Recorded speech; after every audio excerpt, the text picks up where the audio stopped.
বেশ পরিস্থিতি আমরা যতটুকু বুঝতে পারতেছি যে এই দেশের সাধারণ জনগণের যে অ্যাক্টিভিটি, যে সুযোগ সুবিধা, অর্থনৈতিক যে কর্মকাণ্ড, সেইগুলো কিন্তু চলমান রাখতে হবে আমাদের, এবং সেটা করেই কিন্তু করোনা নিয়ন্ত্রণ করতে হবে। এখানে একটা কথাই আমি সব দিয়ে জোর দিয়ে বলতে চাই যে ব্যক্তিগত উদ্যোগ এবং ব্যক্তিগত সচেতনতা যদি আমরা মেনটেন না করতে পারি, যে কোনো লেভেলেই হোক, তাহলে কিন্তু করোনা নিয়ন্ত্রণ করা সম্ভব হবে না। অর্থাৎ ব্যক্তিগত স্বাস্থ্যবিধি যেটা, সেটা আমাদেরকে মানতে হবে ফার্স্ট, এটা প্রথম কথা।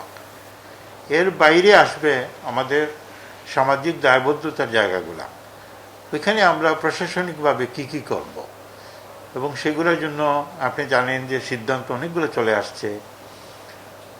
বর্তমানে যে বেশি সংক্রমিত যে জেলাগুলা, সেই জেলা সদরে সব ধরনের সভা সমাবেশ, সামাজিক অনুষ্ঠান সবগুলা নিষেধ করে দেওয়া হয়েছে।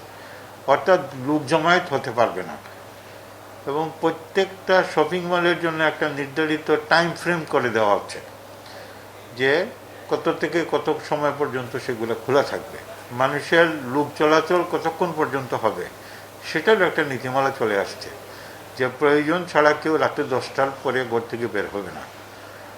তো এই নীতিমালাগুলো তো আসছেই, কিন্তু সবার আগে সেটা হলো মানুষের প্রত্যেককে তার স্বাস্থ্যবিধি মেনেই কিন্তু চলাফেরা করতে হবে। অর্থাৎ সামাজিক ডিস্টেন্সিং, তার হাত ধোয়া এবং তার মুখে হাত না দেয়া, এবং বাইরে খাবার গ্রহণ না করা, এবং সর্বসময় মাস্ক পরিধান করা, এটার কোনো বিকল্প নাই।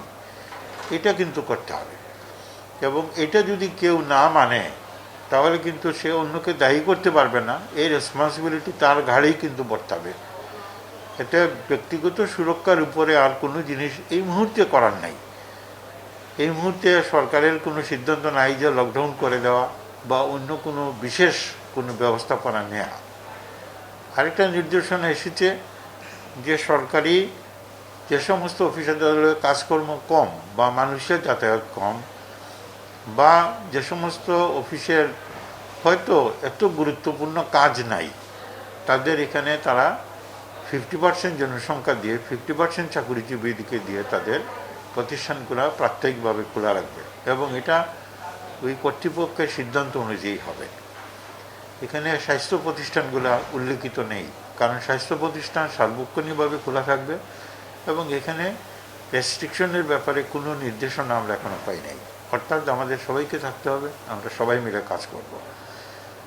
টিকাদান কর্মসূচি চলমান আছে, এবং সেটা আপাতত একটা সিদ্ধান্ত অনুযায়ী আগামী 5 তারিখ পর্যন্ত প্রথম ডোজের টিকা চলমান থাকবে। আমরা 8 তারিখ থেকে দ্বিতীয় ডোজের টিকা শুরু করব, এবং প্রথম ডোজের টিকা আর কন্টিনিউ করব কি করব না সেই ব্যাপারেও ফাইনাল সিদ্ধান্ত হয়তো আমরা 4 তারিখে বা 5 তারিখে জানবো, যে এটাও আমরা কন্টিনিউ সাথে সাথে করবো কিনা, সেটা এখনো আসে নাই। আপাতত যে সিদ্ধান্ত সেটা হলো 5 তারিখ পর্যন্ত এই প্রথম ডোজের টিকাদান কর্মসূচি চলমান থাকবে। এরপরে দ্বিতীয় ডোজের টিকাদান শুরু হবে, এবং সেটা 8 তারিখ থেকে শুরু হবে।